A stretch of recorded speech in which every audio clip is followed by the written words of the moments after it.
ಎಲ್ರಿಗೂ ಕೂಡ ಸೆಪ್ಟೆಂಬರ್ ತಿಂಗಳ ವಿದ್ಯಾರ್ಥಿ ಚಟುವಟಿಕೆ ಕಾರ್ಯಕ್ರಮಕ್ಕೆ ಸ್ವಾಗತವನ್ನು ಕೋರ್ತಾ, ಈಗಾಗಲೇ ನಾವು ಕೆಲವು ದಿನಗಳಲ್ಲೇ ಮಧ್ಯವಾರ್ಷಿಕ ಪರೀಕ್ಷೆ SA1 ಪರೀಕ್ಷೆಯನ್ನು ಬರಿತಾ ಇದ್ದೀರ ನೀವೆಲ್ಲರೂ ಕೂಡ. ಅದರ ಅಂಗವಾಗಿ ಇದುವರೆಗೆ ನಾವು ಏನು ಭಾಗ 1ರಲ್ಲಿರ್ತಕ್ಕಂಥ 7 ಪಾಠಗಳು ನಿಮಗೆಲ್ಲರಿಗೂ ಕೂಡ ಮುಕ್ತಾಯ ಆಗಿದೆ, ಹೌದಾ? ಹಾಗಾಗಿ 7 ಪಾಠಗಳಲ್ಲಿ ನಾನು ಅಂದ್ಕೊಂಡಿದ್ದೆ ಕೊನೆಯ ನಿರ್ದೇಶಾಂಕ ರೇಖಾಗಣಿತ ಮತ್ತು ತ್ರಿಭುಜಗಳಿಗೆ ಸಂಬಂಧಪಟ್ಟಂಥ ರಸಪ್ರಶ್ನೆ ಕಾರ್ಯಕ್ರಮವನ್ನು ಮಾಡೋಣ ಅಂತ. ಒಂದ್ಸರಿ ರಿವಿಷನ್ ಆದಂಗೂ ಕೂಡ ಆಗುತ್ತೆ, ಮಧ್ಯವಾರ್ಷಿಕ ಪರೀಕ್ಷೆಗೂ ಕೂಡ ಸಹಾಯ ಆಗುತ್ತೆ ಅಂತಕ್ಕಂಥ ದೃಷ್ಟಿಯಿಂದ ಈಗ ಈ ಸೆಪ್ಟೆಂಬರ್ ತಿಂಗಳ ಕಾರ್ಯಕ್ರಮದಲ್ಲಿ ಎಲ್ಲ ಘಟಕಗಳಿಗೆ, ಭಾಗ 1ರ ಎಲ್ಲ ಘಟಕಗಳಿಗೆ ಸಂಬಂಧಪಟ್ಟಂತ ರಸಪ್ರಶ್ನೆ ಕಾರ್ಯಕ್ರಮವನ್ನು ಮಾಡ್ತಾ ಇದ್ದೀನಿ. ಇದರಲ್ಲಿ ಮೊದಲು 1 ಅಂಕದ ಪ್ರಶ್ನೆಗಳನ್ನೇ ಕೇಳಲಾಗುತ್ತೆ. ನಂತರದಲ್ಲಿ ಬಹುಮುಖ್ಯವಾಗಿರ್ತಕ್ಕಂಥ 2, 3 ಮತ್ತು ಪ್ರಮೇಯಗಳು ನಾನು ಹೇಳಿದ್ದೀನಿ. ಪ್ರಮೇಯಗಳು ತುಂಬಾ ಇಂಪಾರ್ಟೆಂಟ್. ಥೇಲ್ಸ್ನ ಪ್ರಮೇಯ ಮತ್ತು ಕೋನ ನಿರ್ಧಾರಕ ಗುಣದ ಪ್ರಮೇಯ ತುಂಬಾ ಇಂಪಾರ್ಟೆಂಟ್ ಅಂತ ನಾನು ಯಾವ ತಂಡದವರಿಗೆ ಹೇಳ್ತೀನೋ ಅವರು ಬೋರ್ಡ್ ಮೇಲೆ ಬಂದ್ಬಿಟ್ಟು ಆ ಲೆಕ್ಕಗಳನ್ನ ಮತ್ತು ಆ ಸಮಯ ತಂದು ಅದಕ್ಕೆ ತಕ್ಕಂತ ಪ್ರಮೇಯಗಳನ್ನ ನೀವು ಸಾಲ್ವ್ ಮಾಡಬೇಕಿದೆ. ಆಗ್ಬೋದಾ? ಪ್ರಾರಂಭ ಮಾಡೋಣ. ಈಗ ಮೊದಲನೇ ತಂಡ ಶೋಭಾ ಮತ್ತು ಸಂಗಡಿಗರು, ರಾಮಾನುಜನ್ ತಂಡ. 2ನೇ ತಂಡ ರೂಪಿತಾ ಮತ್ತು ಸಂಗಡಿಗರು, ಭಾಸ್ಕರಾಚಾರ್ಯ ತಂಡ. 3ನೇ ತಂಡ ಆರ್ಯಭಟ ದೊರೆ ತಂಡನ ನಾಗರಾಜ್ ತಂಡ. 4ನೇ ತಂಡ ಬ್ರಹ್ಮಗುಪ್ತ ತಂಡ, ಶೋಭಾ, ದೊರೆ ಮತ್ತು ಮುಂತಾದವರು. ವೀಣಾ ಅಲ್ಲ? ಪ್ರಾರಂಭ ಮಾಡೋಣ. ಮೊದಲನೇ ತಂಡಕ್ಕೆ ನೇರ ಪ್ರಶ್ನೆ. ಮೊದಲನೇ ಪ್ರಶ್ನೆ, ಥೇಲ್ಸ್ನ ಪ್ರಮೇಯವನ್ನು ನಿರೂಪಿಸಿ. ಥೇಲ್ಸ್ನ ಪ್ರಮೇಯವನ್ನು ನಿರೂಪಿಸಿ. ಮತ್ತೆಂತ ಬರ್ಕೊಳ್ತೀರ, ನೇರವಾಗಿ ಹೇಳ್ಬೇಕಂತವನ್ನೆಲ್ಲ ಮತ್ತೆ ಬರ್ಕೊಳ್ತಾ ಕೊಡ್ಬಾರ್ದು, ಟೈಮ್ ಆಗುತ್ತೆ, ಸಮಯ ಸಾಕಾಗತ್ತೆ. ಹೇಳಮ್ಮ ಶೋಭಾ. ಅರ್ಥ ಕೆಟ್ಟೋಗಂಗೆ ಹೇಳ್ಬಾರ್ದು. ಅರ್ಥ ಕೆಟ್ಟೋಗಂಗೆ ಹೇಳಿದ್ರೆ ಮುಂದಕ್ಕೆ ಪಾಸ್ ಆಗುತ್ತೆ. ಪದಗಳು ಹಿಂದೆ ಮುಂದೆ ಆಗ್ಬಾರ್ದು, ಆದ್ರೆ ಅರ್ಥ ಇರ್ಬೇಕು ಕರೆಕ್ಟ್ ಆಗಿ. ಹಾ, ಗಟ್ಟಿಗಳು ಬೇರೆಯವ್ರು ಸುಮ್ಮನೆ ಇರ್ಬೇಕು, ಸೈಲೆನ್ಸ್. ಕೇಳಿಸ್ಕೊಳ್ಳಿ. 2 ವಿಭಿನ್ನ ಬಿಂದುಗಳಲ್ಲಿ ಛೇದಿಸುವಂತೆ ಒಂದು ಬಾಹುವಿಗೆ ಸಮಾಂತರವಾಗಿ ಎಳೆದ ಸರಳ ರೇಖೆಯು ಉಳಿದ 2 ಬಾಹುಗಳಿಗೆ ಸಮಾನುಪಾತದಲ್ಲಿ ವಿಭಾಗಿಸಿ. ಉಳಿದ 2 ಬಾಹುಗಳನ್ನು ಸಮಾನುಪಾತದಲ್ಲಿ ವಿಭಾಗಿಸಿ. ಸರಿಯಾದ ಉತ್ತರ 10 ಅಂಕಗಳು.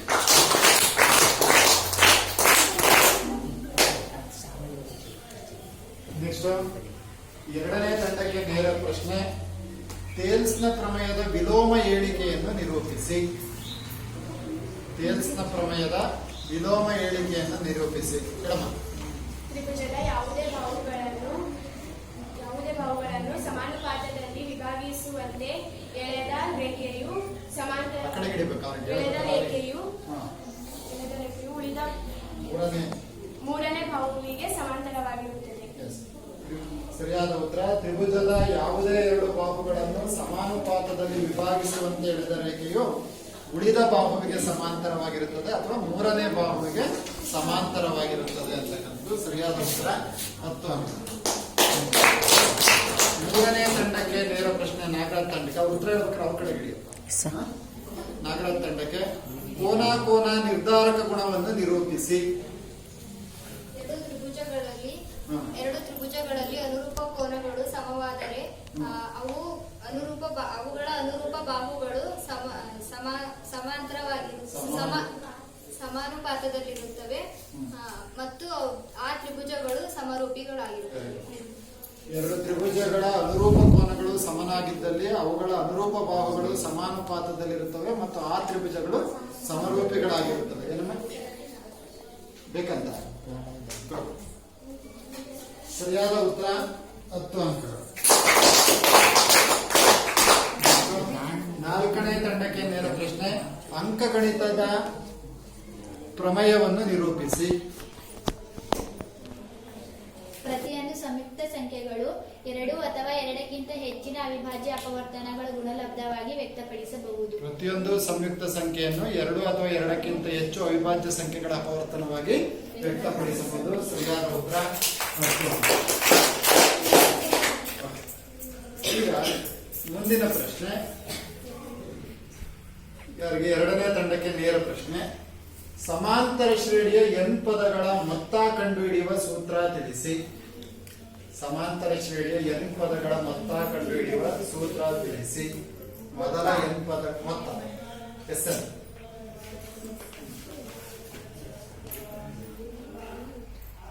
ಸಮಯ ಇರುತ್ತೆ, ಬರ್ಕೊಂಡು ತಂಡದವರು ಪರಿಶೀಲನೆ ಮಾಡಿ ಕರೆಕ್ಟ್ ಆಗಿ ಹೇಳಿ, ತಪ್ಪು ಹೇಳಬಾರದು. Sn is equal to n/2 into 2a plus ನೋಡ್ಕೊಂಡು ಹೇಳಿ, ಬರ್ಕೊಂಡಿದೆಯಲ್ಲ ಅದು ನೋಡ್ಕೊಂಡು ಹೇಳು. 2a plus 2a plus n minus 1 into d. ಸರಿನಾ? ಸರಿಯಾದ ಉತ್ತರ Sn is equal to n/2 into 2a plus n minus 1 into d. ಸರಿಯಾದ ಉತ್ತರ. ಎರಡನೇ ತಂಡಕ್ಕೆ 10 ಅಂಕಗಳು. ನೇರ ಪ್ರಶ್ನೆ ಮೂರನೇ ತಂಡಕ್ಕೆ ಸಮಾಂತರ ಶ್ರೇಣಿಯ ಯಾವುದೇ ಪದವನ್ನು ಕಂಡುಹಿಡಿಯುವ ಸೂತ್ರ ತಿಳಿಸಿ. ಯಾವುದೇ ಪದ, ಎನ್ನನೇ ಪದ, ಸಾಮಾನ್ಯ ರೂಪ ಎಲ್ಲ ಒಂದೇ ಅರ್ಥ. ಹೇಳಮ್ಮ. an is equal to a plus n minus 1 d. an is equal to a plus n minus 1 into d. ಸರಿಯಾದ ಉತ್ತರ 10 ಅಂಕಗಳು. ನಾಲ್ಕನೇ ತಂಡಕ್ಕೆ ಮೊದಲ n ಸ್ವಾಭಾವಿಕ ಸಂಖ್ಯೆಗಳ ಮೊತ್ತ ಕಂಡುಹಿಡಿಯುವ ಸೂತ್ರ ತಿಳಿಸಿ. ಮೊದಲ n ಸ್ವಾಭಾವಿಕ ಸಂಖ್ಯೆಗಳ ಮೊತ್ತ ಕಂಡುಹಿಡಿಯುವ ಸೂತ್ರ ತಿಳಿಸಿ. ಬೇರೆ ಸುಮ್ಮನೆ ಸೈಲೆಂಟ್ ಬರ್ಕೋಬೇಕು, ಬಾಯ್ ಬಿಟ್ಟು ಹೇಳ್ಬೇಡಿ, ಬೇರೆ ಕೇಳಿಸುತ್ತೆ.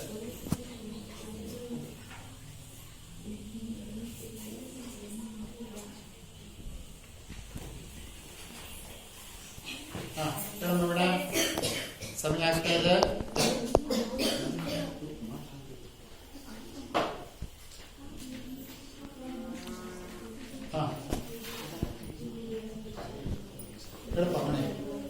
Sn is equal to n by n into n minus 1. n by 2 2a plus n minus 1 into d. ಉತ್ತರ ತಪ್ಪಾಗಿದೆ. ಪಾಸ್. ಹೇಳಮ್ಮ. Sn is equal to n into n plus 1 by 2. Sn is equal to n into n plus 1 by 2. ಸರಿಯಾದ ಉತ್ತರ. Sn ಯಾವ್ದಾರು ಹೇಳು. Sn sigma n ಏನ್ ಬೇಕಾದ್ರೂ ಹೇಳ್ಬೋದು. ಸ್ವಾಭಾವಿಕ ಸಂಖ್ಯೆಗಳ ಮೊತ್ತ. ಸ್ವಾಭಾವಿಕ ಸಂಖ್ಯೆಗಳು ಅಂದ್ರೆ 1 2 3 4 5 Sn is equal to n into n plus 1 by 2 ಅಥವಾ ಸಿಗ್ಮಾ n ಅಂತ ಕೂಡ ಬಳಸ್ತಾರೆ. ಸರಿಯಾದ ಉತ್ತರ. ಪಾಸ್ ಪ್ರಶ್ನೆ 5 ಅಂಕಗಳು. ಈಗ ಅವರಿಗೆ ನೇರ ಪ್ರಶ್ನೆ ಬರುತ್ತೆ ಮತ್ತೊಂದು. ಕೊಟ್ಟಿರ್ತಕ್ಕಂಥ ಸಂಖ್ಯೆಗಳು ಸರಿ ಸಂಖ್ಯೆಗಳಾಗಿದ್ದಲ್ಲಿ ಅವುಗಳ ಮೊತ್ತ ಕಂಡುಹಿಡಿಯುವ ಸೂತ್ರ ತಿಳಿಸಿ. ಮೊದಲ n ಸರಿ ಸಂಖ್ಯೆಗಳ ಮೊತ್ತ ಕಂಡುಹಿಡಿಯುವ ಸೂತ್ರ. ಮೊದಲ n ಸರಿ ಸಂಖ್ಯೆಗಳ ಮೊತ್ತ ಕಂಡುಹಿಡಿಯುವ ಸೂತ್ರ. Sn is equal to n into n plus 1. Sn is equal to n into n plus 1. ಸರಿಯಾದ ಉತ್ತರ 10 ಅಂಕ.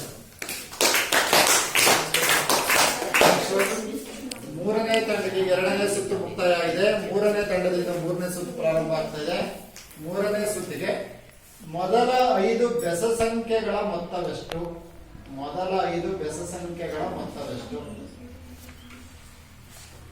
ಕೂಡ ಹೇಳಬಾರ್ದು, ಸೂತ್ರ ಪಟ್ಟಂತ ಹೇಳ್ಬೇಕು. ಟೈಮ್ ಕೊಡೋದಿಲ್ಲ ನಾನು ಇದಕ್ಕೆ. ಪಾಸ್. ನೇರ ಪ್ರಶ್ನೆ ಅದಕ್ಕೆ ಹೇಳಿ. ಅದಕ್ಕೆ ಸೂತ್ರ ಹಾಕಿ ಮಾಡಂಗಿಲ್ಲ ಅಂತ ಹೇಳಿದೀನಿ ನಾನು. ಹೇಳಪ್ಪ. 25 ಸರ್, ಇದು ನೇರ ಪ್ರಶ್ನೆ. ಆಯ್ತು, ಇದೊಂದ್ಸರಿ ನೀನು ಇದನ್ನ ಸೂತ್ರ ಏನ್ ಹಾಕಂತ n ಸ್ಕ್ವೇರ್. ಮತ್ತೆ n ಸ್ಕ್ವೇರ್ ಹೇಳಕ್ಕೆ ಎಷ್ಟೊತ್ತು ಬೇಕಪ್ಪ? n ಇರೋ ಜಾಗದಾಗ 5 ವರ್ಗ 25 ಅಂತ ಹೇಳ್ಬೋದು. ಮೊದಲ 10 ಬೆಸ ಸಂಖ್ಯೆಗಳ ಮೊತ್ತ ಅಂದ್ರೆ 10 ವರ್ಗ, 10 ಸ್ಕ್ವೇರ್ ಅಂದ್ರೆ 100. ಹಾಗೆ ಹೇಳ್ಬೇಕು. ಇದೊಂದ್ಸರಿ ಮಾಡಿಸ್ಕೊಟ್ಟು ಹೇಳ್ತೀವಿ. ಯಾವ್ದು ಮೂರನೇ ತಂಡನ? ಸರಿಯಾದ ಉತ್ತರ 10 ಅಂಕ. ಈಗ ನಾಲ್ಕನೇ ತಂಡಕ್ಕೆ ಮೂರನೇ ಸುತ್ತಿನ ನೇರ ಪ್ರಶ್ನೆ. ನಿರ್ದೇಶಾಂಕ ಸಮತಲದ ಮೇಲಿನ 2 ಬಿಂದುಗಳನ್ನು ಕೊಟ್ಟಾಗ ಅವುಗಳ ನಡುವಿನ ದೂರ ಕಂಡುಹಿಡಿಯುವ ಸೂತ್ರ ತಿಳಿಸಿ. ದೂರದ ಸೂತ್ರ. ದೂರದ ಸೂತ್ರ ತಿಳಿಸಿ. ದೂರದ ಸೂತ್ರ. d is equal to x2 minus x1 ಪೂರ್ಣ ಹೇಳಬೇಕು. ಅದ್ರಲ್ಲಿ ಏನಾದ್ರೂ ಬಿಟ್ಟು ಪಾಸ್ ಮಾಡ್ತೀನಿ ನಾನು. d is equal to square root of x2 minus x1 whole square plus y2 minus y1 whole square.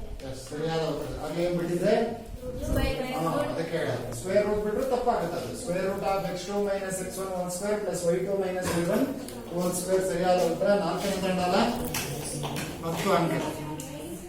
Next ಮೊದಲನೇ ತಂಡಕ್ಕೆ ನೇರ ಪ್ರಶ್ನೆ. ಭಾಗ ಪ್ರಮಾಣ ಸೂತ್ರದಲ್ಲಿ x ನ ಬೆಲೆ ಕಂಡುಹಿಡಿಯುವ ಸೂತ್ರ ತಿಳಿಸಿ. ಭಾಗ ಪ್ರಮಾಣ ಸೂತ್ರದಲ್ಲಿ x ನಿರ್ದೇಶಾಂಕ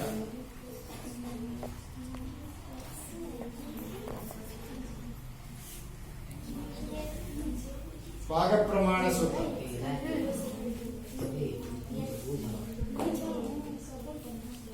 ಹೇಳಮ್ಮ. m1 ಹಾ x2 ಹಾ plus हाँ. m2 plus x1. M2? Yeah, m2 m2 into x1 by m1 plus m2. ಹಾ. x is equal to m1 x2 plus m2 x1 divided by m1 plus m2 ಸರಿಯಾದ ಉತ್ತರ 10 ಅಂಕಗಳು. ಮೊದಲನೇ ತಂಡ ಅಲ್ಲ ಇದು. ನೆಕ್ಸ್ಟ್ ರೂಪಿತಾ ತಂಡಕ್ಕೆ ನೇರ ಪ್ರಶ್ನೆ. ಮೂಲ ಬಿಂದು ಮತ್ತು 3,4 ಲೆಕ್ಕ ಮಾಡ್ಕೊಂಡು ಹೇಳ್ಬೋದು ನಿಮ್ಮ ಹಾಳೆನಲ್ಲಿ. ಮೂಲ ಬಿಂದು ಮತ್ತು 3,4 ಬಿಂದುಗಳ ನಡುವಿನ ದೂರವೆಷ್ಟು? ಮೂಲ ಬಿಂದುವಿನಿಂದ ನಿರ್ದೇಶಾಂಕ 3,4 ಅನ್ನು ಹೊಂದಿರುವ ಬಿಂದುಗಳ ನಡುವಿನ ದೂರವೆಷ್ಟು?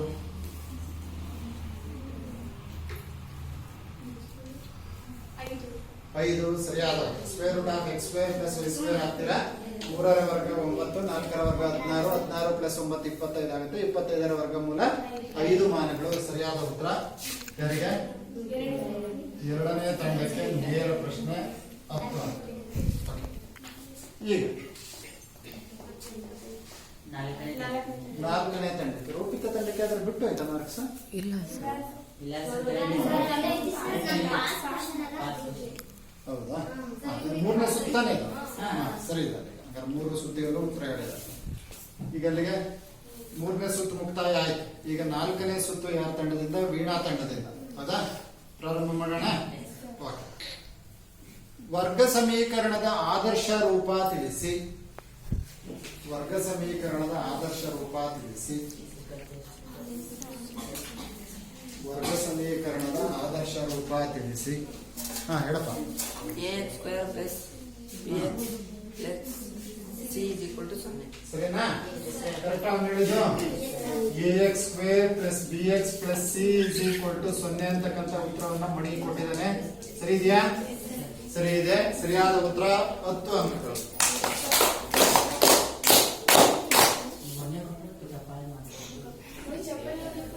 ಹಾ ಈಗ 4ನೇ ಸುತ್ತಿನ ನೇರ ಪ್ರಶ್ನೆ ಮೊದಲನೇ ತಂಡಕ್ಕೆ. ವರ್ಗ ಸಮೀಕರಣದ ಮೂಲಗಳ ಸ್ವಭಾವವನ್ನು ಕಂಡುಹಿಡಿಯುವ ಶೋಧಕದ ಸೂತ್ರ ತಿಳಿಸಿ. ವರ್ಗ ಸಮೀಕರಣದ ಮೂಲಗಳ ಸ್ವಭಾವ ಕಂಡುಹಿಡಿಯುವ ಶೋಧಕದ ಸೂತ್ರವೇನು? Delta is equal to b square minus 4ac. Delta is equal to b square minus 4ac. ಸರಿಯಾದ ಉತ್ತರ 10 ಅಂಕಗಳು. ಯಾವ ತಂಡಕ್ಕೆ? ಮೊದಲನೇ ತಂಡಕ್ಕೆ. ನೆಕ್ಸ್ಟ್ ರೂಪಿತಾ ತಂಡಕ್ಕೆ ನೇರ ಪ್ರಶ್ನೆ. ಡೆಲ್ಟಾದ ಬೆಲೆ, ಶೋಧಕದ ಬೆಲೆ ಧನಾತ್ಮಕವಾದಾಗ ಮೂಲಗಳ ಸ್ವಭಾವವೇನಾಗಿರುತ್ತದೆ? ಡೆಲ್ಟಾ ಬೆಲೆ ಯಾರಿಗೆ? ನಿಮಗೆ. ಹಾ ಹೇಳು. ಮೂಲಗಳು ವಾಸ್ತವ ಮತ್ತು ಭಿನ್ನ. ಪೂರ್ತಿ ಎರಡು ಹೇಳಬೇಕು. ಭಿನ್ನ ಅಂತ ಹೇಳಿದ್ರು ಕೊಡ್ತಾರೆ ಮಾರ್ಕ್ಸ್. ಪರೀಕ್ಷೆ ಬರೀಬೇಕಾದ್ರೆ ಮೂಲಗಳು ವಾಸ್ತವ ಮತ್ತು ಭಿನ್ನವಾಗಿರುತ್ತವೆ. ಸರಿಯಾದ ಉತ್ತರ ಯಾವ ತಂಡ? ಇದಲ್ವಾ?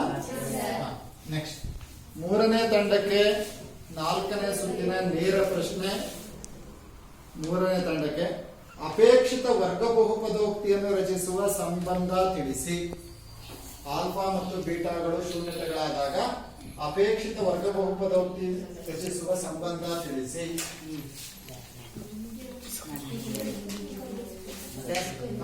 x square minus alpha plus beta into x plus alpha beta. P of x is equal to ಅಂತ ಹೇಳಬೇಕು. P of x is equal to x square minus alpha plus beta into x plus alpha beta. ಸರಿ ಇದೆಯಾ? ಸರಿಯಾದ ಉತ್ತರ 10 ಅಂಕಗಳು. ಯಾರಿಗೆ? ಮೂರನೇ. ನೀವು ಚಪ್ಪಾಳೆ ಹೊಡೆಯಕ್ಕೆ ಯೋಚನೆ ಮಾಡ್ತೀವಿ. ಇಲ್ಲಿಗೆ ಮೊದಲ 4 ಸುತ್ತುಗಳು ಮುಕ್ತಾಯ ಆಗಿದೆ. ಇದರಲ್ಲಿ ಎಲ್ಲ 1 ಅಂಕದ ಪ್ರಶ್ನೆಗಳನ್ನ ಕೇಳಲಾಗಿತ್ತು. ಈಗ ನಂತರ 2 ಅಂಕದ ಪ್ರಶ್ನೆಗಳಿಗೆ ಹೋಗೋಣ. ಈಗ ಮುಂದಿನ ಇದರಲ್ಲಿ ಆಗ್ಬೋದಾ? ಹಾ. 1ನೇ ತಂಡಕ್ಕೆ ನೇರ ಪ್ರಶ್ನೆ. 3 + √2 ಅನ್ನು ಅಭಾಗಲಬ್ಧ ಸಂಖ್ಯೆ ಎಂದು ಸಾಧಿಸಿ. ಇದನ್ನ ಗೋಲ್ಡ್ ಮೇಲೆ ಬಂದು ಮಾಡ್ಬೇಕು. ಯಾರಾದ್ರೂ ಒಬ್ರು ನಿಮ್ಮ ತಂಡದಲ್ಲಿ ಯಾರು ಬೇಕಾದ್ರೂ ಬರ್ಬೋದು. 3 + √2 ಅನ್ನು ಅಭಾಗಲಬ್ಧ ಸಂಖ್ಯೆ ಎಂದು ಸಾಧಿಸಿ. ಬೇಗ ಬೇಗ, ಟೈಮ್ ಸಾಕಾಗೋದಿಲ್ಲ, ಬನ್ನಿ ಬೇಗ. ನೋಡ್ಕೊಳ್ಳಿ, ಬೇರೆಯವರು ಮಾತಾಡಬಾರ್ದು.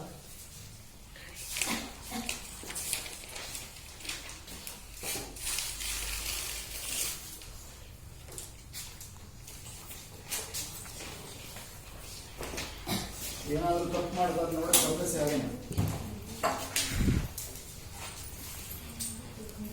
ಲೆಕ್ಕ ಎಲ್ಲ ಬರ್ಕೊಳ್ತಾ ಕುತ್ಕೋಬೇಡಿ. ನೀವು ಸುಮ್ಮನೆ ನೇರವಾಗಿ ಪ್ರಶ್ನೆ ಉತ್ತರ ಶುರು ಮಾಡಿ, ಸಮಯ ಇರೋದಿಲ್ಲ.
ಇದೆಯಾ?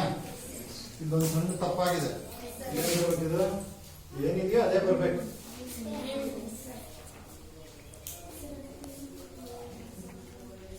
ಹಾ, ಸರಿ ಇದೆಯಾ? ಓಕೆ, ಸರಿಯಾದ ಉತ್ತರ 10 ಅಂಕಗಳು. ಒಂದನೇ ತಂಡಲ್ಲ. ಈಗ ನೆಕ್ಸ್ಟ್ 2ನೇ ತಂಡಕ್ಕೆ ನೇರ ಪ್ರಶ್ನೆ.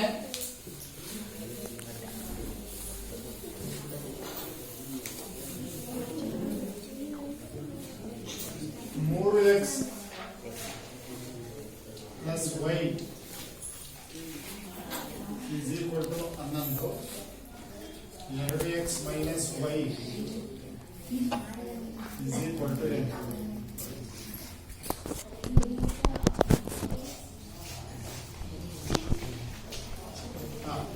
ಈ ಸಮೀಕರಣವನ್ನು ಬಿಡಿಸಿ. ಯಾವ್ದಾರ ವಿಧ, ಆದೇಶ ವಿಧಾನದಿಂದ ನಾವು ಬಿಡಿಸಬಹುದು, ವರ್ಜಿಸುವ ವಿಧಾನದಿಂದ ನಾವು ಬಿಡಿಸಬಹುದು.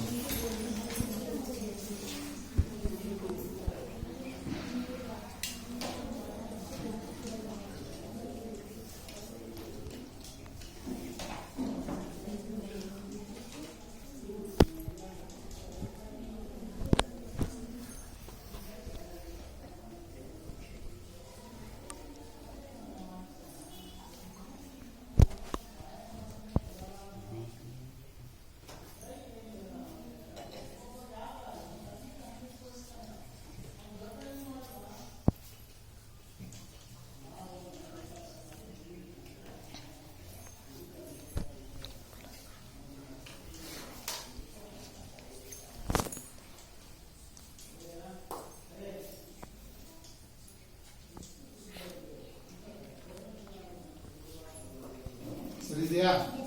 ಸೊ ತಾಳೆ ನೋಡಿದ್ರು ಕೂಡ ಏನಾಗಬೇಕದು ಸರಿ ಆಗುತ್ತೆ. ಇಲ್ಲಿ ಎಕ್ಸ್ ಬೆಲೆ 3 ಬಂದಿದೆ, ವೈ ಬೆಲೆ 2 ಬಂದಿದೆ. 3 3 9 ಪ್ಲಸ್ 2 11, 3 2 6, 6 2 ಹೋದ್ರೆ 4. ಸರಿಯಾದ ಉತ್ತರ ಎರಡನೇ ತಂಡಕ್ಕೆ ನೇರ ಪ್ರಶ್ನೆ ಆಗಿರೋದ್ರಿಂದ 10 ಅಂಕ. ಈಗ ಮುಂದಿನ ಪ್ರಶ್ನೆ ಯಾರಿಗೆ? ಮೂರನೇ ತಂಡಕ್ಕೆ. ಏನಪ್ಪಾ ಅವರಿಗೆ ಪ್ರಶ್ನೆ ಅಂತ ಹೇಳಿದ್ರೆ x square plus 7x plus 12 is equal to 0 ವರ್ಗ ಸಮೀಕರಣವನ್ನು ಅಪವರ್ತನ ವಿಧಾನದಿಂದ ಬಿಡಿಸಿ. ಅಪವರ್ತನ ವಿಧಾನದಿಂದ ಬಿಡಿಸಿ. ಬೇರೆಯವ್ರು ಹಾಗೆ ಕುತ್ಕೊಂಡು ನಿಮ್ಮ ಮಾಳೆ ಕೊಟ್ಟಿದ್ದೀನಿ, ಅದು ಪ್ರಾಕ್ಟೀಸ್ ಮಾಡಿ. ಇದು ಒಂದ್ಸರಿ ಗೊತ್ತಾಗುತ್ತೆ. ಇಲ್ಲ ಅವ್ನು ಬರಲ್ಲ ಅಂದ್ರೆ ಅವ್ನು ಮಾಡೋದನ್ನ ನೋಡ್ಕೊಳ್ಳಿ.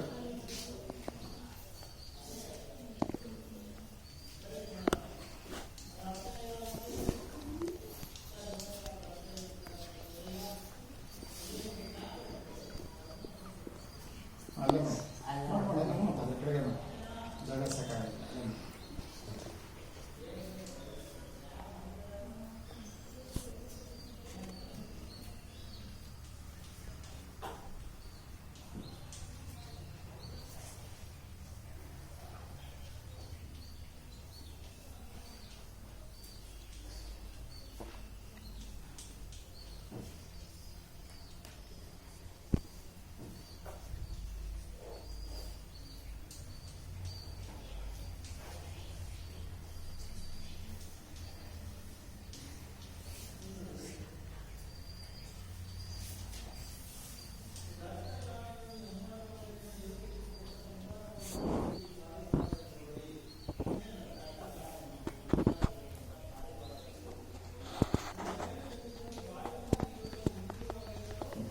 ಸರಿಯಾದ ಉತ್ತರ ಕರೆಕ್ಟಾ?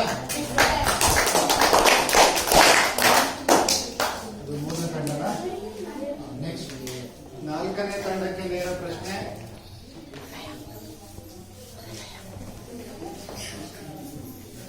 x square is equal to x square plus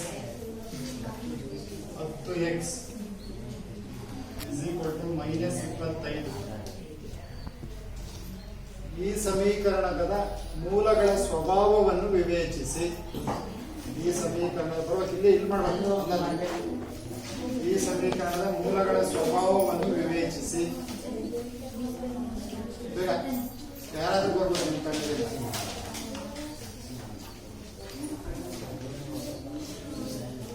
ಮಾತಾಡಬಾರ್ದು, ಹಂಗೆ ಸೈಲೆಂಟ್ ಆಗಿ ನಿಮ್ದ್ರಲ್ಲಿ ವರ್ಕ್ ಮಾಡ್ಕೊಳ್ಳಿ. ಅವ್ರು ಮಾಡಲಿಲ್ಲ ಅಂದ್ರೆ ನಿಮಗೆ ಚಾನ್ಸ್ ಸಿಕ್ಕಿ ಬಂದ್ ಮಾಡೋದು.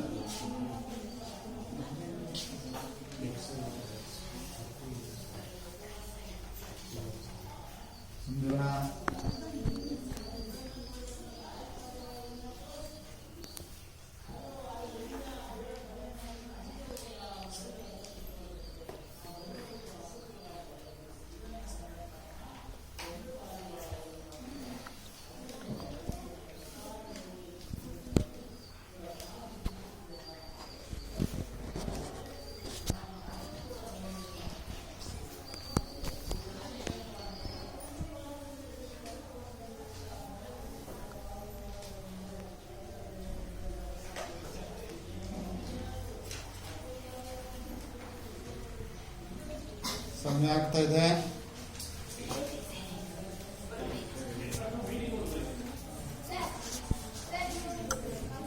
ನೋಡಲ್ಲ ಮುಂದಿನ ತಂಡ ಫಸ್ಟ್. ಮುಂದಿನ ತಂಡದವ್ರು ಬರ್ರಿ.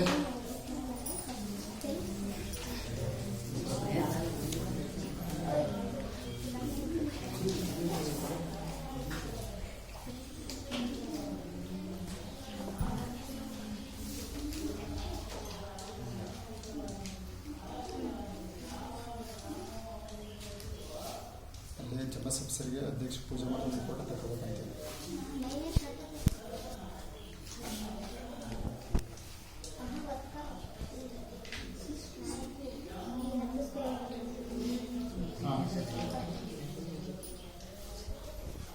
ಮೈನಸ್ ಇಂಟು ಮೈನಸ್ ಏನಾಗುತ್ತೆ? ಹಾಂ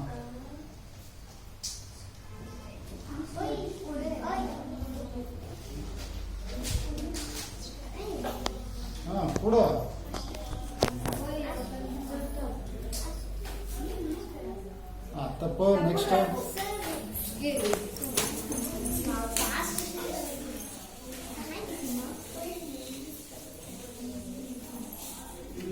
ಇಸ್ ಈಕ್ವಲ್ ಟು 0.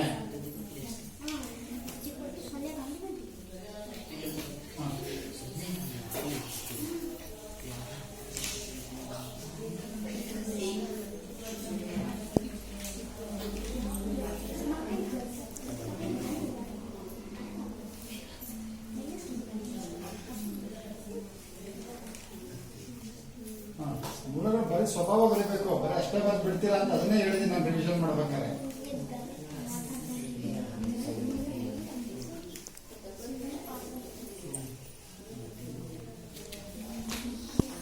ಸರಿಯಾದ ಉತ್ತರ ಎಷ್ಟು? 5. ಮೂರನೇ ತಂಡ ಅಲ್ಲ? ನೋಡಿ, ಇದ್ರಲ್ಲಿ ನೀವು ಮಾಡ್ತಕ್ಕಂಥ ತಪ್ಪೆಲ್ಲಿ ಅಂದ್ರೆ ಮೊದಲನೇದಾಗಿ ಆದರ್ಶ ರೂಪಕ್ಕೆ ಬರ್ಕೊಳ್ಳೋದು. ಪೂರ್ಣಿಮಾ ಆದರ್ಶ ರೂಪಕ್ಕೆ ಬರ್ಕೊಂಡ್ರು ಕೂಡ -25 ಇರೋದು ಈ ಕಡೆ ಬಂದ್ರೆ ಎಷ್ಟಾಗುತ್ತದು? -25 ಮತ್ತು -25 ಬರ್ಕೊಂಡೆ. ಹಾಗಾಗಿ ಏನಾಯ್ತು, ಇಲ್ಲೂ ಮೈನಸ್ ತಗೊಂಡಾಗ +200 ಆಗ್ಬಿಡುತ್ತೆ. ಪ್ಲಸ್ ಅಂತ ಬಂದಾಗ ನಾವೇನಂತೀವಿ, ಮೂಲಗಳು ವಾಸ್ತವ ಮತ್ತು ಭಿನ್ನ ಅನ್ನೋ ತರ ಆಗುತ್ತೆ. ಹಾಗಾಗಿ ತಪ್ಪಾಗುತ್ತೆ. ಮೊದಲನೇ ಪಾಯಿಂಟ್ ಚೆನ್ನಾಗಿ ನಾವು ಕೇಳ್ಕೊಳ್ಳಿ. ಆದರ್ಶ ರೂಪದಲ್ಲಿ ಬರ್ಕೊಂಡು ABC ಬೆಲೆಗಳನ್ನು ಸರಿಯಾಗಿ ಬರೀಬೇಕು. ಬಹಳಷ್ಟು ವಿದ್ಯಾರ್ಥಿಗಳು ಈ ಪುಸ್ತಕ ಬಂದು ನಿಲ್ಲಿಸ್ತೀರಾ. ಅವ್ರು ಕೇಳಿರೋದ್ರಲ್ಲಿ 2 ಪ್ರಶ್ನೆ ಇದೆ. ಶೋಧಕದ ಬೆಲೆ ಕಂಡುಹಿಡಿದು ಮೂಲಗಳ ಸ್ವಭಾವವನ್ನು ವಿವೇಚಿಸಿ ಆಗಿರೋದ್ರಿಂದ ಈ ಸ್ವಭಾವವನ್ನ ಬರೀಲೇಬೇಕು, ಮರಿಬೇಡಿ. ಕಡ್ಡಾಯ ಪ್ರಶ್ನೆ ಇವೆಲ್ಲ ಕೇಳ್ತಾರೆ ಪರೀಕ್ಷೆ. ಒಬ್ಬದ ಮುಂದಕ್ಕೆ ಅವರಿಗೀಗ ನೇರ ಪ್ರಶ್ನೆ ಮೊದಲನೇ ತಂಡಕ್ಕೆ ನಿಮಗೆ ನೇರ ಪ್ರಶ್ನೆ ಅವ್ರಿಗೆ ಕೇಳಿದ್ದೀನಿ ಪ್ರಶ್ನೆ, ಹೌದಾ? Next x² plus 4x plus k = 0. ವರ್ಗ ಸಮೀಕರಣದ ಮೂಲಗಳು ಸಮನಾದಾಗ k ಯ ಬೆಲೆಯನ್ನು ಕಂಡುಹಿಡಿಯಿರಿ. ವರ್ಗ ಸಮೀಕರಣದ ಮೂಲಗಳು ಸಮನಾದಾಗ k ಯ ಬೆಲೆಯನ್ನು ಕಂಡುಹಿಡಿ. ಬನ್ನಿ ಬೇಗ ಬರ್ದೇ ಪಾಸ್ ಹೇಳಬೇಕು. ಮಾಡ್ತೀರಾ ನಿಮ್ಮ ತಂಡದಲ್ಲಿ ಯಾರಾದ್ರು? ಮೊನ್ನೆ ಶನಿವಾರ ರಿವಿಷನ್ ಮಾಡಿಸಿದ್ದೀನಿ ಇದನ್ನೆಲ್ಲ. ಎಸ್, ಮುಂದಿನ ತಂಡ ಮಾಡ್ತೀನಮ್ಮ, ಬಾ.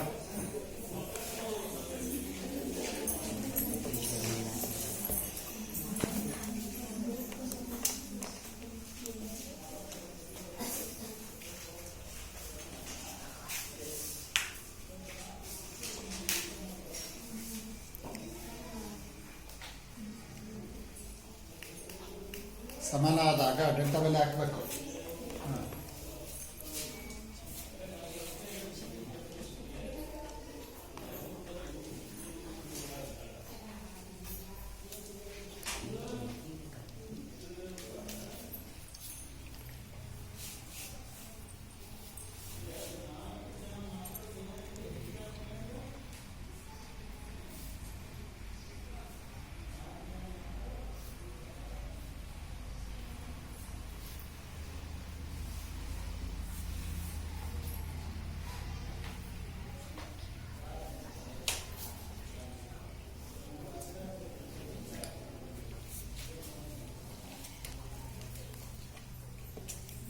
ಸಂಖ್ಯೆ ಒಂದ್ ಕಡೆ ಮಾಡ್ಕೊಂಡು ನೆಕ್ಸ್ಟ್ 4ಕ್ಕೆ ಆ ಕಡೆ ತಗೊಂಡೋಗು.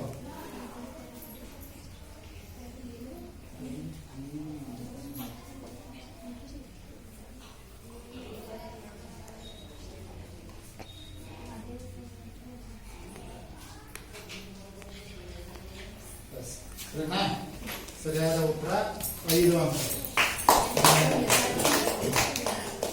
ಕನ್ಫ್ಯೂಷನ್ ಏನಿಲ್ಲ ನಿಮಗೆ, ಕರೆಕ್ಟ್ ಇಲ್ಲೆಲ್ಲ ಆದೇಶ ಮಾಡ್ತೀರಿ. ಇಲ್ಲಿ ಬಂದಾಗ ನಾವೇನು ನಿಮ್ಗೆಲ್ಲ ಏನು ಯೋಚನೆ ಮಾಡ್ತಾ ಇರ್ಬೇಕು, ನಾನು ಕೆ ಯ ಬೆಲೆಯನ್ನ ಕಂಡುಹಿಡಿಬೇಕು. ಕೆ ಬೆಲೆ ಕಂಡುಹಿಡಿಬೇಕು ಅಂದ್ರೆ ಯಾವ್ದ್ರ ಬೆಲೆ ಕಂಡುಹಿಡ್ಕೋಬೇಕು, ಅದನ್ನ ಏಕಾಂಗಿ ಮಾಡ್ಕೋಬೇಕಂದ್ರೆ ಅದೊಂದೇ ಉಳ್ಕೊಳ್ಳೋದು ಮಾಡ್ಕೋಬೇಕು. ಹಾಗಾಗಿ ಏನ್ ಮಾಡ್ತೀನಿ, ಇವೆರಡು ಕೂಡಕ್ಕೆ ಕಳೆಯಕ್ಕೆ ಬರಲ್ಲ. ಯಾಕೆ? ವಿಜಾತಿ ಪದ ಗೊತ್ತಿರೋದು. ಮತ್ತೇನ್ ಮಾಡೋದು, -k ಇತ್ಲ ಕಳ್ಸಿ 4ಕ್ಕೆ. ಈಗ ಏನ್ ಮಾಡುದು, ಇಲ್ಲಿ ಇಂಟು ಇದೆ, ಇಂಟು ಇದ್ರೆ ಏನಾಗುತ್ತೆ, 4 ಬಂದ್ರೆ ನೋಡಿ, ನೀವು 10ನೇ ಕ್ಲಾಸಿನ ಲೆಕ್ಕದಲ್ಲಿ ತಪ್ಪು ಮಾಡ್ತಿಲ್ಲ. ಡೆಲ್ಟಾ ಕಳ್ತೀರಾ, ಕರೆಕ್ಟ್ ಮಾಡ್ತೀರಾ, ಎಲ್ಲ ಮಾಡ್ತೀರಿ. ಇದು ಸಂಕ್ಷಿಪ್ತಗೊಳಿಸೋದು ಎಲ್ಲಿಂದು 6, 7, 8ನೇ ಕ್ಲಾಸಲ್ಲಿ ಎಲ್ಲೋ ಕಲ್ತಿರೋದು. ಅಲ್ಲೇ ಲೆಕ್ಕನ ಇನ್ನೂ ತಪ್ಪು ಮಾಡ್ತಾ ಇದೀರಿ. ಅದಕ್ಕೆ ಹೇಳೋದು ಮ್ಯಾಥಮೆಟಿಕ್ಸ್ ಅಲ್ಲಿ ಬೇಸಿಕ್ ತುಂಬಾ ಚೆನ್ನಾಗಿರ್ಬೇಕು ನಿಮಗೆ. ಓಕೆ, ಸರಿಯಾದ ಉತ್ತರ. ಚಪ್ಪಾಳೆ ಹಾಕಿದ್ರಾ?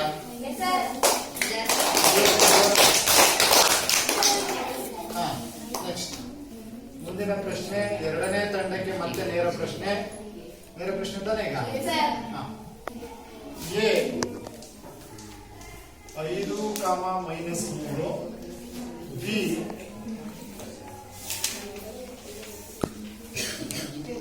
3, +5 ಬಿಂದುಗಳನ್ನು ಸೇರಿಸುವ ರೇಖಾಖಂಡದ ಮಧ್ಯ ಬಿಂದುವಿನ ನಿರ್ದೇಶಾಂಕಗಳನ್ನು ಕಂಡುಹಿಡಿಯಿರಿ.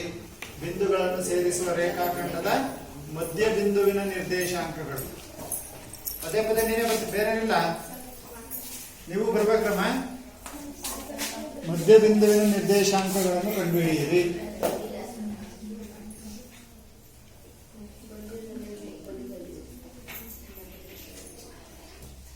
ನೋಡ್ಕೊಳ್ಳಿ, ಬೇರೆಯವರಾಗೆ ಗಮನ ಇಟ್ಟು.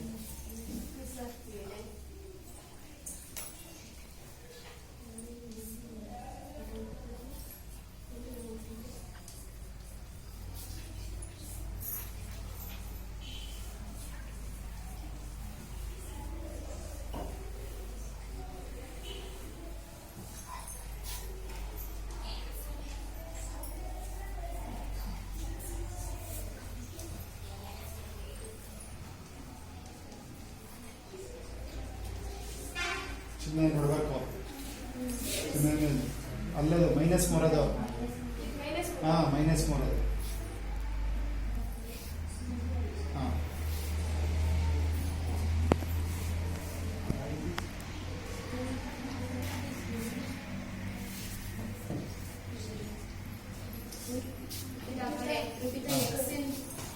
ಸರಿನಾ? ಕರೆಕ್ಟಿದೆಯಾ? x = x1 + x2/2, 5 + 3/2 ಅಂದ್ರೆ 8 ಆಯ್ತು. 8 ರ ಅರ್ಧ 4. y1 + y2 ಅಂದ್ರೆ -3 + 5 ಆಯ್ತು. ಒಂದು ಪ್ಲಸ್ ಮೈನಸ್ ಇರೋ ಕಳೆದಿದೆ, +2 ಆಯ್ತು. ಭಾಗಿಸಿದಾಗ 1 ಬಂತು. ಸರಿಯಾದ ಉತ್ತರ 10 ಅಂಕ.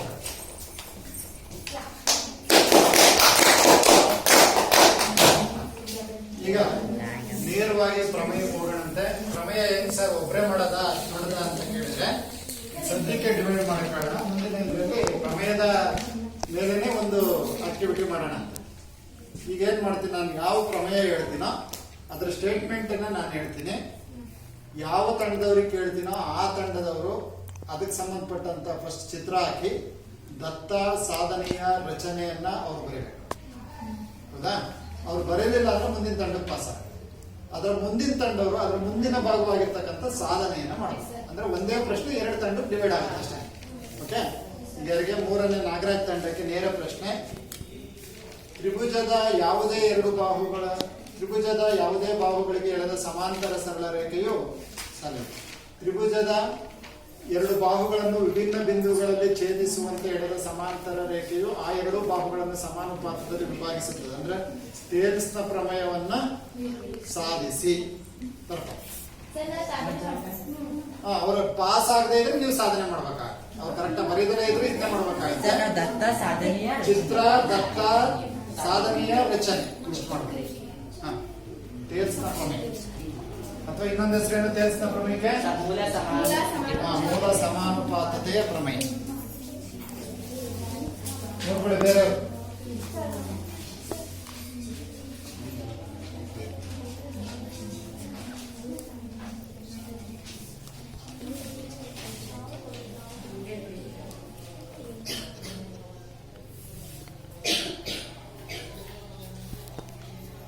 ಕೈ ಬರೀ ಸ್ವಲ್ಪ ಅಲ್ಲಿ ಜಾಗ ಸಾಕಾಗೋದಿಲ್ಲ ಅಂದ್ರೆ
ಎಲ್ಲರೂ ಗಮನಿಸಿ ಸರಿ ಇದೆಯಾ ಅಂತ. ಹಾಂ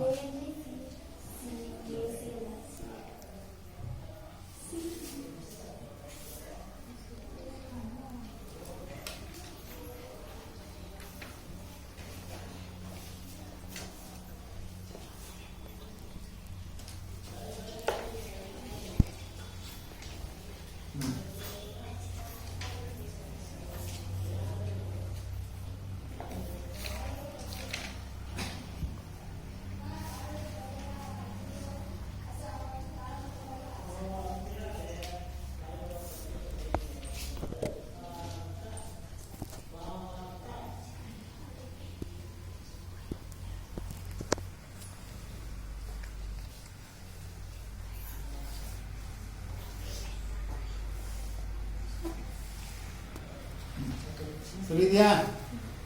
ಚಿತ್ರ, ದತ್ತ, ಸಾಧನೆಯ ರಚನೆ 3 ಭಾಗ ಕರೆಕ್ಟ್ ಇದೆಯಾ? ಸರಿಯಾದ ಉತ್ತರ 10 ಅಂಕಗಳು. ನಾಗರಾಜ್ ತಂಡಕ್ಕೆ. ಮುಂದಿನ ತಂಡದವ್ರು ಏನ್ ಮಾಡ್ಬೇಕು? ಸಾಧನೆ ಮಾಡ್ಬೇಕು. ಹಾ ಬರ್ಮ.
ಈ ಕಡೆ ಬಾ, ಪಕ್ಕದಲ್ಲಿ ಬನ್ನಿ. ಹಾಂ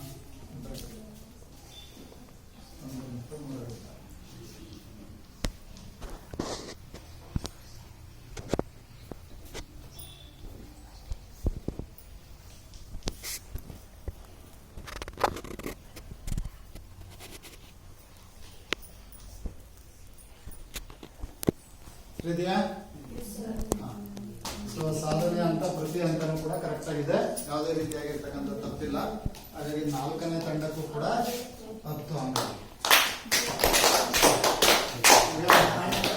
ಸಮಯ ಸಾಕಷ್ಟಾಗಿದೆ, ಬಹಳಷ್ಟು ಪ್ರಶ್ನೆಗಳು ಇನ್ನೂ ಕೇಳುವಂಥದ್ದು. ಮಧ್ಯಾಹ್ನ ಮತ್ತೆ ನಾನೆಲ್ಲರೂ ನಾಳೆ ಅಥವಾ ಮಧ್ಯಾಹ್ನ ಇನ್ನೇನು ಕನ್ನಡ ಸರ್ ತಗೊಳ್ತಾರೆ, ನಾಳೆ ರಿವಿಷನ್ ಕ್ಲಾಸ್ ಮಾಡಿದಾಗ ಮತ್ತೆ ಪ್ರಶ್ನೆಗಳನ್ನು ಕೇಳ್ತೀನಿ. ಪ್ರಶ್ನೆ ಅಲ್ಲದೆ ಇದ್ರು ಕೂಡ, ವಿಡಿಯೋ ಇಲ್ಲದೆ ಇದ್ರು ಕೂಡ ನೇರವಾಗಿ ಮಾಡೋಂತ. ಈಗ ಇವತ್ತು ಅಲ್ಲಿಗೆ ಮೊದಲನೇ ತಂಡ 10, 20, 30, 40, 50, 55 ಅಂಕಗಳನ್ನು ಪಡೆದಿದೆ. ಎರಡನೇ ತಂಡ 10, 20, 30, 40, 50, 60, 70 ಅಂಕಗಳನ್ನು ಪಡೆದಿದೆ. ಮೂರನೇ ತಂಡ 40, 60 ಅಂಕಗಳನ್ನು ಪಡೆದಿದೆ. ನಾಲ್ಕನೇ ತಂಡ 40 ಅಂಕಗಳನ್ನು ಪಡೆದಿದೆ. ಇವತ್ತಿನ ರಸಪ್ರಶ್ನೆ ಕಾರ್ಯಕ್ರಮದಲ್ಲಿ ಮೊದಲನೇ ಸ್ಥಾನವನ್ನ ರೂಪಿತಾ ಮತ್ತು ಸಂಗಡಿಗರು, ಎರಡನೇ ಸ್ಥಾನವನ್ನು ನಾಗರಾಜ್ ಮತ್ತು ಸಂಗಡಿಗರು ಪಡ್ಕೊಂಡಿರ್ತಾರೆ. ಅವರಿಗೆ